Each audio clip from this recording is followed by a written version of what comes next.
History doesn't collapse because of monsters. It collapses because ordinary people decide an innocent person is expendable. What you're about to hear is not a dramatic retelling, not a conspiracy, and definitely not one of those stories where everything gets exaggerated for clicks. This is about something far more disturbing. How an innocent person can be targeted in plain sight, harmed repeatedly, and watched by many who later swear they didn't know it was that bad. That sentence alone has ended friendships, reputations, and careers once the truth finally surfaced. Here's a fact that makes people uncomfortable. Most large-scale injustices are not driven by hatred, they're driven by permission. Studies in social psychology show that when harm is framed as procedure, responsibility evaporates. People don't need to be cruel, they just need to be compliant. That's how innocent people get attacked, while everyone convinces themselves they're still good. What makes this situation ignite real fury isn't just the harm itself, it's the clarity. There was no confusion about who was innocent, no lack of information, no gray area to hide in.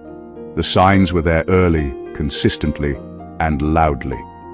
And yet the harm continued, not because it made sense, but because stopping it would have required someone to be uncomfortable. And discomfort, as history shows, is where many draw the line. There's also something almost darkly comedic about how predictable this pattern is. First comes the targeting, then the justification, then the silence, then the sudden shock when exposure hits. The same people who once shrugged now clutch their pearls like they've just discovered fire exists. It would be funny if it weren't so revealing. What you're witnessing now is the aftershock, the moment when denial expires and outrage takes its place. Not outrage born from empathy, but from realization. Because once an innocent person survives an attack meant to erase them, the story flips, the spotlight turns, and the anger you see today isn't about what was done. It's about the fact that it can no longer be undone. Stay with this. What unfolds next isn't about revenge, drama, or spectacle. It's about exposure, accountability, and the uncomfortable truth that innocence doesn't disappear just because people wish it would. Number one, what they did wasn't a misunderstanding. It was a calculated moral failure. People try to soften what happened by calling it confusion, conflict, or bad timing. But that's a lie people tell themselves so they can sleep at night. A misunderstanding ends when truth shows up. What happened to you continued after truth was visible, after facts were clear, after your innocence was no longer debatable. That's not confusion. That's choice. And once harm continues past clarity, it becomes a moral failure, not a mistake. This kind of failure doesn't happen in one dramatic moment. It builds quietly. Someone notices something is wrong and says nothing. Someone else sees the harm but decides it's not their responsibility. Another benefits from staying silent. Layer by layer, conscience gets traded for convenience. By the time the damage is obvious, everyone involved has already rehearsed their excuse.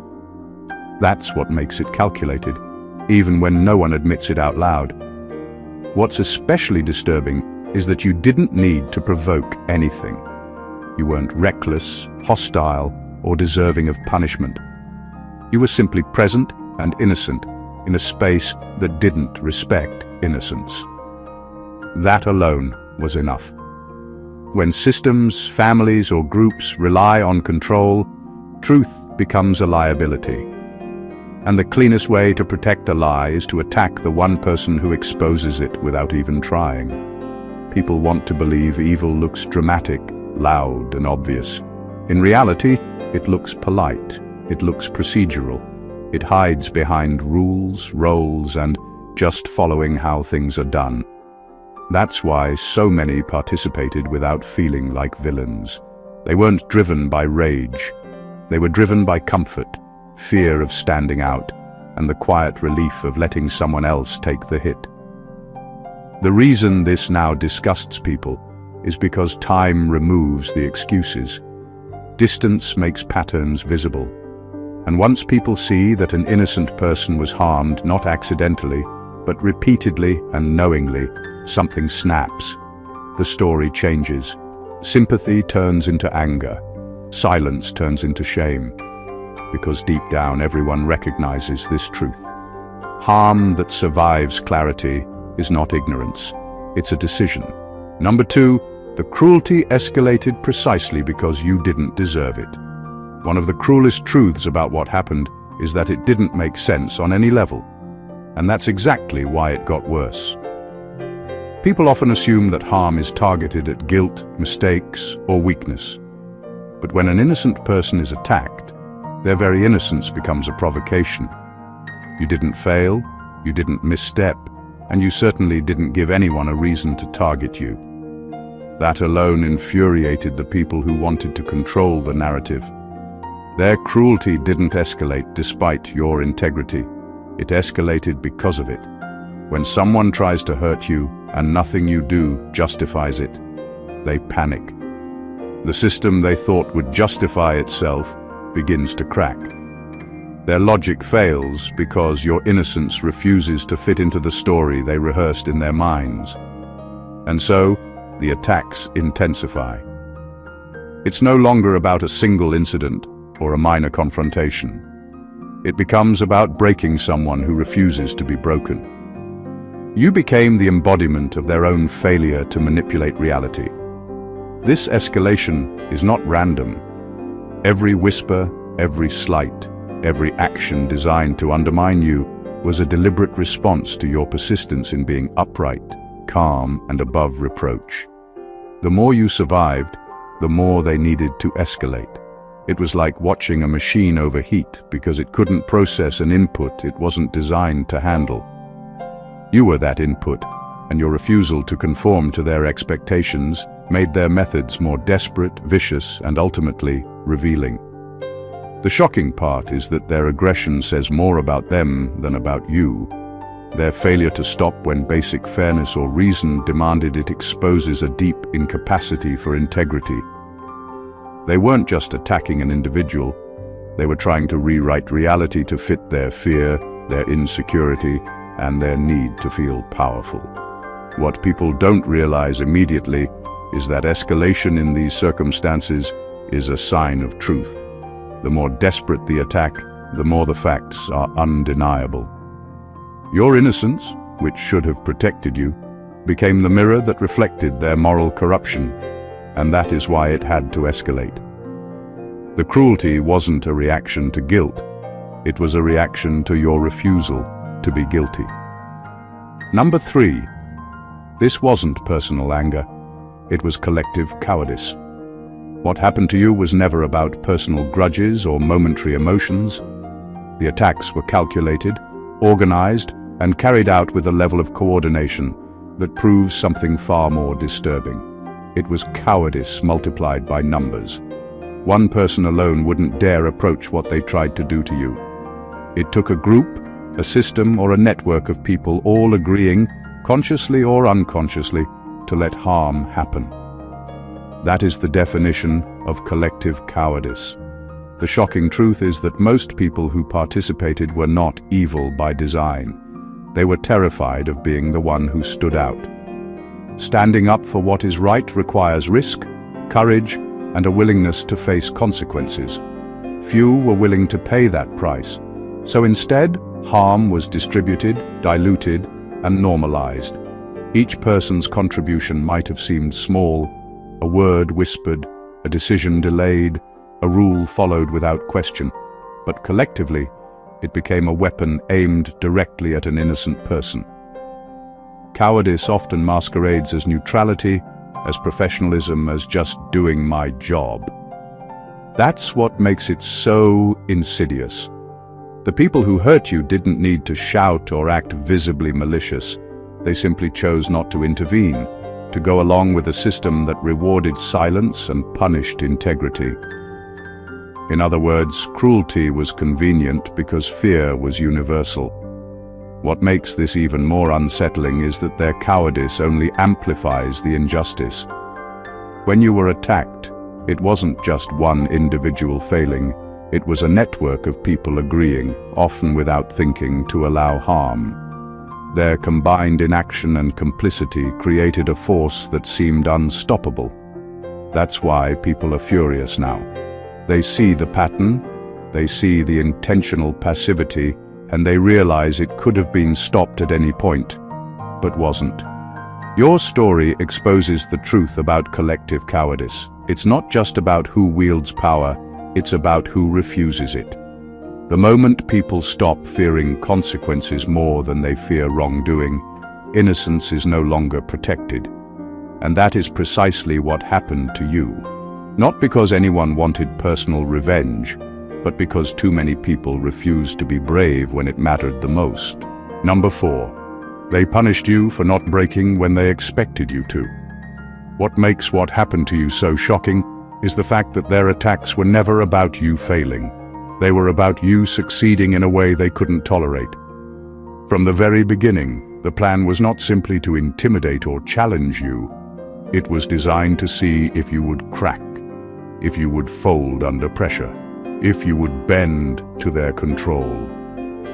They were certain that anyone in your position would eventually falter, and their cruelty was calibrated around that expectation. When you didn't, everything escalated. Their punishment was a reaction to your resilience. Every calm response, every refusal to participate in their narrative, every display of integrity acted like fuel to their frustration. You became the impossible outcome they never accounted for. In their minds, an innocent person should have stumbled, should have been manipulated, or should have been forced into a position of guilt to satisfy their control. That you remained untouchable in character, consistent in honesty, and unbroken in spirit was not just inconvenient, it was intolerable. This is why their behavior intensified over time. It wasn't random cruelty, it was an attempt to engineer failure. They threw obstacles in your path, created conflicts, whispered lies, and manipulated situations, all hoping that eventually you would break.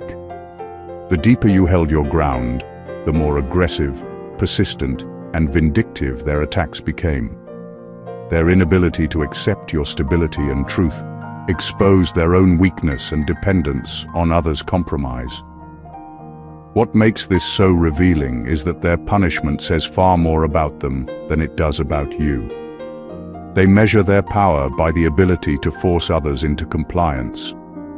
When compliance fails, their control becomes fragile, and they react violently to the disruption. The attacks were never about what you did wrong because you did nothing wrong. They were about your refusal to validate their expectation that innocence can be crushed.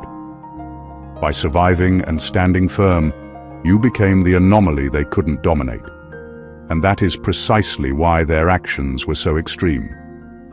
Punishment in this case was a mirror reflecting the truth.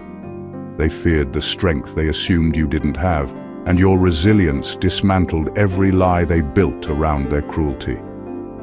Number 5. People are furious now because the evidence doesn't lie anymore. The most powerful shift in this story isn't happening because people suddenly discovered morality. It's happening because the facts are undeniable. For years, what you endured could be brushed off, minimized, or dismissed. People could claim ignorance, misinterpret events, or tell themselves stories to justify their inaction. But the truth has a way of surfacing, and once it does, it leaves no room for excuses. Every lie, every manipulation, every attempt to cover tracks is now exposed in a light so stark that people can't look away. What fuels the anger is the clarity.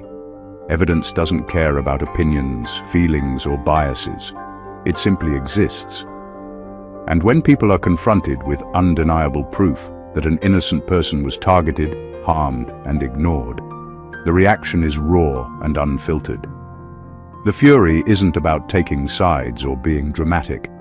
It's about recognizing a moral failure so blatant that pretending it didn't happen becomes impossible. Facts have a way of cutting through all the noise. And right now, the noise has been silenced.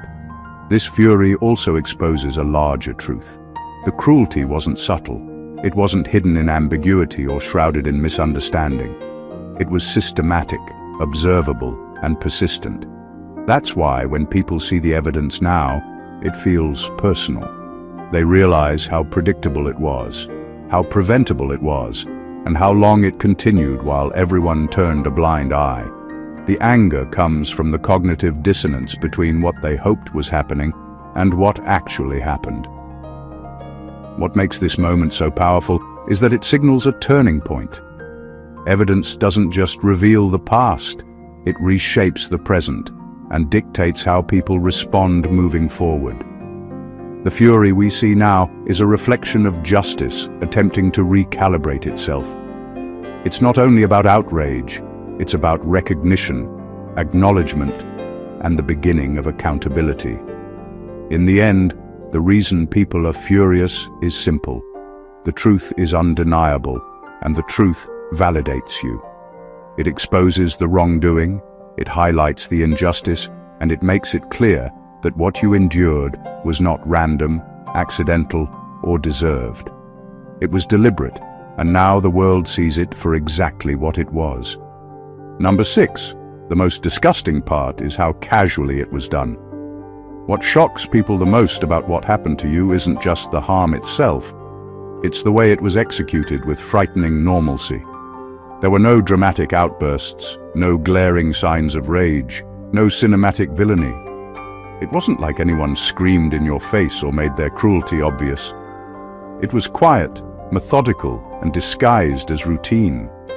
That's what makes it so repulsive. Ordinary actions, ordinary days, ordinary people, all used as instruments of harm, turn everyday life into a weapon without anyone raising an alarm. The casualness shows a deeper corruption. People didn't need to justify themselves because they believed no one would notice, no one would care, and even if someone did, it wouldn't matter. Their cruelty was embedded in ordinary processes, in the ways systems operate, in the assumptions everyone accepted. It was normalized, dressed in the mundane, and that normalization is what allows harm to continue without challenge. The horror is amplified because it forces the realization that ordinary people, when given opportunity and convenience, can become instruments of suffering without ever appearing evil. Another shocking element is that this casual cruelty relied on the same people maintaining their composure. They needed to act as if nothing was happening while the harm unfolded. That's not just cruelty, that's deception layered on top of aggression. It's a deliberate choice to make someone's suffering invisible while preserving the illusion of normalcy. That makes the acts both cunning and cruel in a way that lingers long after the fact. What people often fail to grasp immediately is that this casualness makes the attacks worse, not less severe. There's a reason the world recoils when they finally learn the truth. The more ordinary the circumstances, the more intentional it becomes. There's no excuse in everyday life for ignoring repeated injustice. Doing it anyway, calmly, proves intent without needing a confession. The repulsion people feel now is a reaction to the clarity that comes with hindsight. What was done to you wasn't haphazard or emotional. It was casual, precise, and calculated, and that cold-blooded normalcy is what leaves the deepest scar, not just on you, but on anyone capable of seeing the truth. Number 7. You were attacked because you exposed who they were without trying. The irony of what happened to you is brutal. You didn't confront anyone, you didn't call anyone out, you didn't even try to prove anything. And yet, that was exactly the problem. Simply existing as an innocent, upright, and uncompromised person revealed more truth about them than any argument or accusation could. Your presence alone exposed their lies, their manipulation, and their moral shortcuts, and that made you a target. People don't like being seen for what they really are, and when someone shows up uninvited into the mirror of their own flaws, The natural reaction for the cowardly and corrupt is attack. What's shocking is how instinctive this response can be. You didn't need to do anything to provoke them. Every act of honesty, every refusal to bend to their expectations, every simple decision to live without deceit highlighted the contrast between who they were and who you were. That contrast became unbearable to them. Your existence made their dishonesty visible not only to you, but eventually to anyone paying attention. That exposure, silent and unintended, was dangerous to them in a way no words could ever match. This is why the attacks were not just harmful. They were defensive. They weren't trying to hurt you because of what you did. They were trying to erase the fact that you had become a witness to their character. They needed you to vanish from the narrative because your mere presence contradicted everything they wanted the world to believe about themselves. It was never about punishment for actions. It was about punishment for revealing inconvenient truth without effort. What people feel now, when they learn the story, is a mix of awe and anger. They realize the injustice is not just that harm was done, but that it was done to someone who only revealed reality by being real. You didn't attack back, you didn't protest loudly, you simply existed. And that was enough to make them desperate. That desperation drove the cruelty, and that desperation is now what exposes them to everyone. You didn't have to fight to show truth. It was already there, and they destroyed themselves trying to suppress it. Number 8. Their outrage now is not sympathy, it's self-preservation. The anger you see today isn't born out of concern for what you went through. It isn't the kind of moral outrage that rises from empathy or genuine care. No, the fury surrounding your story now is fueled by fear. The fear of exposure, the fear of accountability, the fear of being linked to a truth they've spent years denying. People are furious because they are suddenly reminded that what was done to you reflects on them too, whether they like it or not.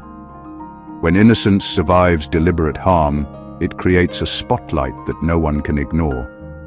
Those who stood by, those who whispered along, those who looked the other way, all of them are suddenly in the frame. The fury is a reaction to being seen, to being confronted with the possibility that their silence or complicity is no longer invisible. Their outrage is about protecting themselves, saving face, and separating their image from the undeniable facts. It has nothing to do with right or wrong, and everything to do with the survival of their reputation. This type of anger is revealing. It shows exactly who valued truth versus who valued convenience. It unmasks those who had no problem letting injustice unfold as long as it didn't touch them.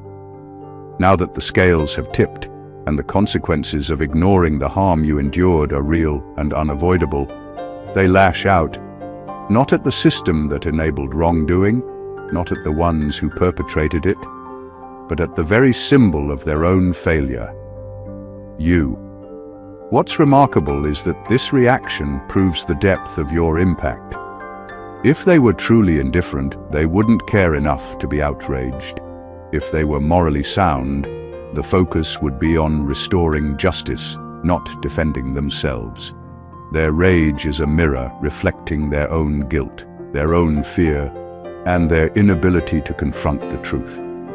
In short, their anger is not a defense of your innocence. It's a confession that the truth threatens them, and they are scrambling to protect themselves from it. The more they rage, the clearer it becomes that your survival, your integrity, and your refusal to be broken are holding a mirror up to everyone who thought they could get away with complicity. Number 9.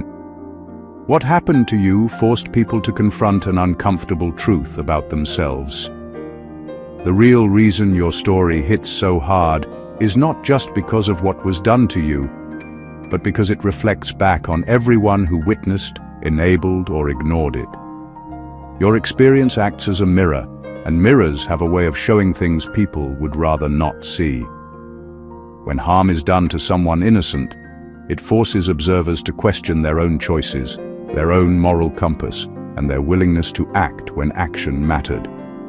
That confrontation is rarely gentle, and it's almost always uncomfortable. People are furious not just at the perpetrators, they're furious at themselves.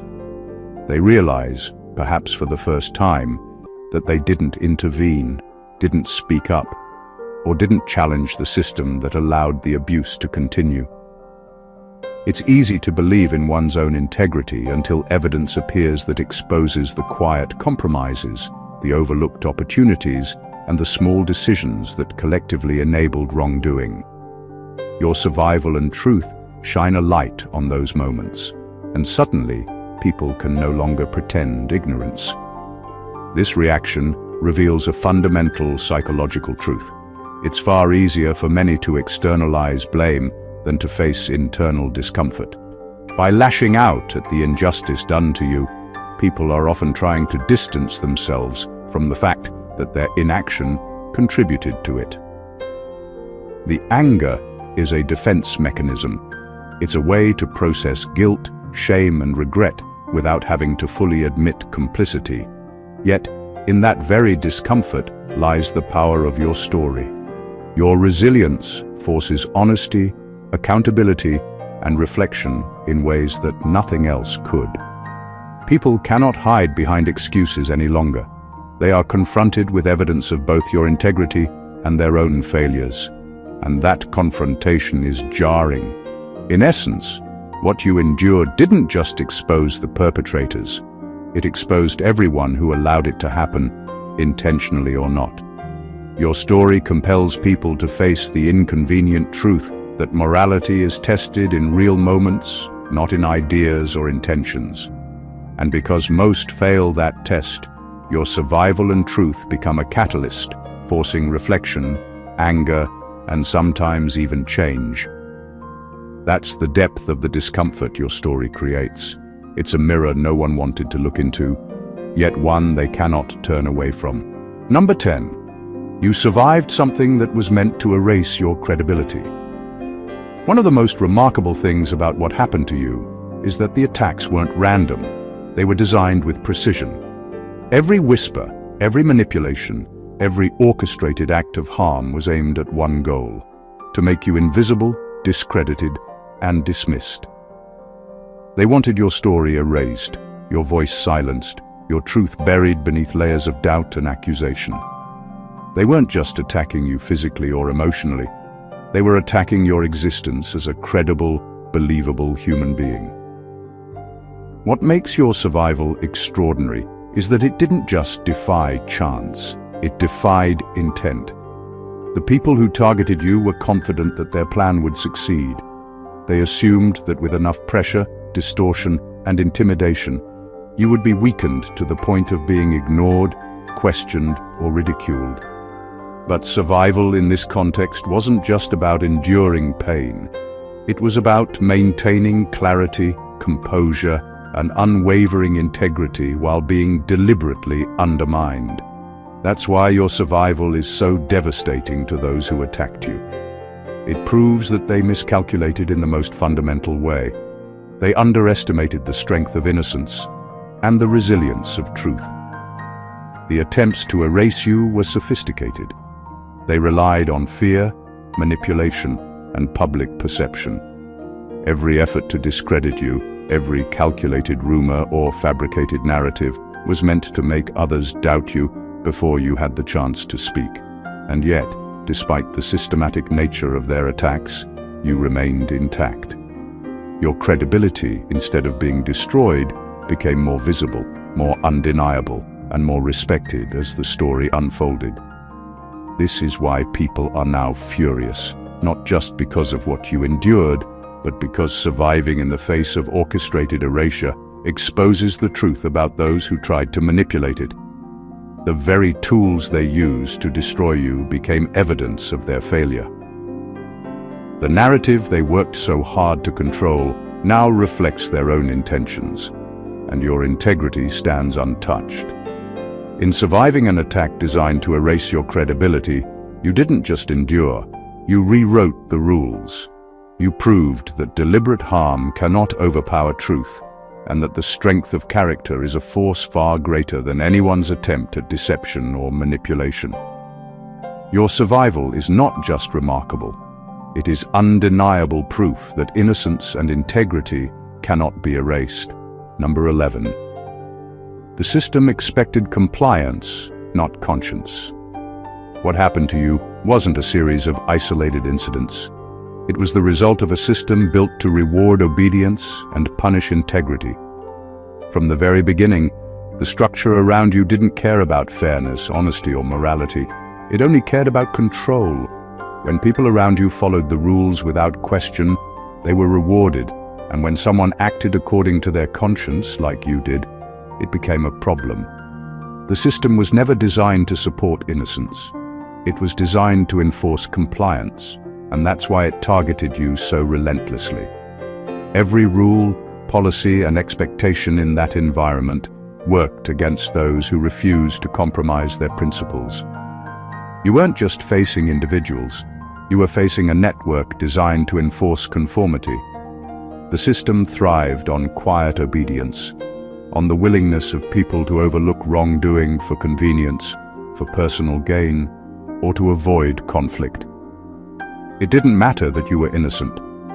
What mattered was that you refused to play along, that you refused to bend, that you refused to validate lies or participate in the narrative that they wanted to control. This is why the attacks against you were so intense. They weren't random acts of anger or frustration. They were the system's response to disruption. You exposed a flaw the system couldn't tolerate. Someone acting with integrity inside an environment structured to crush it. Every obstacle, every insult, every deliberate act of harm was a methodical attempt to force you into compliance, to make you fit the mold the system demanded. What makes this so powerful is the clarity it gives outsiders when the truth comes to light. People see now that what was done to you wasn't personal, it was systemic. The cruelty, the manipulation, and the attacks were built into the structure itself, and you were the anomaly it couldn't absorb. Your survival isn't just personal triumph, it's proof that conscience can exist and endure even when the system is stacked against it. By standing firm, you didn't just resist the attacks, you exposed the fundamental flaw of a system that prioritizes obedience over morality. And that truth is what makes your story resonate so deeply. Number 12. Their panic now reveals how aware they were all along. One of the most revealing aspects of what happened to you is watching the people who harmed you scramble now that the truth is surfacing. The intensity of their panic isn't random. It exposes a truth they've been hiding for a long time. They always knew what they were doing. Their fear now, their frantic attempts to defend themselves, and their desperate efforts to control the narrative are all proof that they were fully aware of the harm they caused. They weren't naive, they weren't misguided, and they certainly weren't innocent observers. They knew, and now that knowledge is catching up to them. This panic is a confession disguised as reaction. For years, they acted calmly, almost mechanically, as if they were following routine. That composure was intentional, designed to make everything look ordinary while the attacks continued. Every act of cruelty, every manipulation, every attempt to silence you was calculated. They weren't simply reacting to circumstances, they were orchestrating outcomes with full awareness of the consequences. And that awareness is what terrifies them now. What makes this so striking is how their panic amplifies the truth of your experience. The more they try to cover their tracks, justify their actions, or rewrite history, the clearer it becomes that they knew exactly what they were doing. Their fear is a spotlight, illuminating the deliberate choices that targeted you. You were not a victim of chaos or accident. You were a victim of conscious, coordinated intent.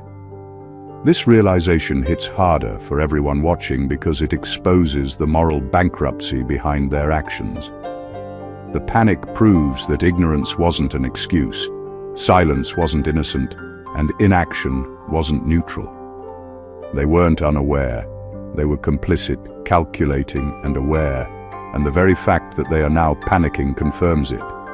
Your story forces people to see this clearly. The attacks against you weren't accidental or unintentional. They were deliberate, and those who carried them out knew it all along. Their panic is not just a reaction, it's an unmasking, a self-revealing truth that proves your suffering was neither random nor deserved, and that your survival exposes every hidden motive. Number 13. You carry proof that innocence can survive intentional damage. What unsettles people the most about your story isn't just that you were harmed.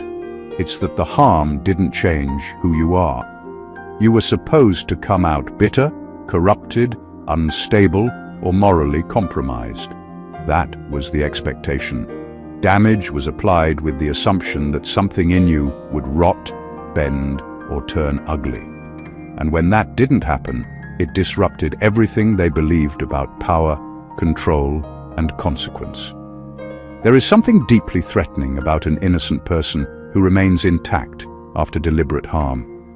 It destroys the logic that cruelty relies on. The unspoken rule is that enough pressure will always produce collapse. Enough lies will always rewrite truth. Enough pain will always contaminate character. You are living evidence that this rule is false. And that evidence makes people uncomfortable because it means harm doesn't always win, even when it's intentional. What you carry now is not just survival, it's contradiction. Your presence contradicts the belief that innocence is fragile or naive. You show that innocence can be durable, grounded, and unmovable. That doesn't inspire everyone. For some, it feels like an accusation. They look at you and realize that the damage didn't succeed the way it was meant to, and that forces them to confront the limits of their own power or the failure of the system they trusted. This is why reactions to you are often intense. Some admire you quietly. Some feel exposed around you. Some feel anger they can't explain. It's because your intact character after intentional damage reveals a truth many don't want to accept. Harm does not automatically define the outcome. Intent does not guarantee results. And cruelty is not as all-powerful as it pretends to be. You didn't survive by becoming harder, colder, or crueler. You survived by staying anchored in who you already were. That's what makes your survival proof, not just endurance. Proof that innocence is not weakness. Proof that integrity can outlast strategy. Proof that even when damage is deliberate, it doesn't always get to rewrite the person it was meant to destroy. And that truth is far more disruptive than any confrontation ever could be. Number 14. This isn't the end of the story. It's the exposure phase. What you endured was never meant to stay hidden forever, even if they believed it could. Every manipulation, every lie, every attempt to discredit or harm you was part of a strategy designed to erase your truth. But the moment you survived and remained credible, the narrative began to shift. What they thought would remain buried is now emerging in full view, and that is what makes this phase so dangerous for them and so empowering for you. This isn't just about aftermath, it's about exposure, clarity, and the reckoning that follows truth. The exposure phase is merciless because it reveals everything they tried to conceal. Every act of cruelty, every intentional harm, every silent complicity is now visible in context. People who ignored it, dismissed it, or justified it are forced to confront it openly. There's no room for denial when patterns are obvious and evidence undeniable. That is why the reactions are so raw and intense. This isn't chaos. It's the system of lies and manipulation unraveling precisely because the person they targeted refused to be erased. What makes this moment extraordinary is that it's not dependent on vengeance or retaliation. The mere act of surviving, speaking truth, and letting the facts stand on their own is enough to expose what was hidden.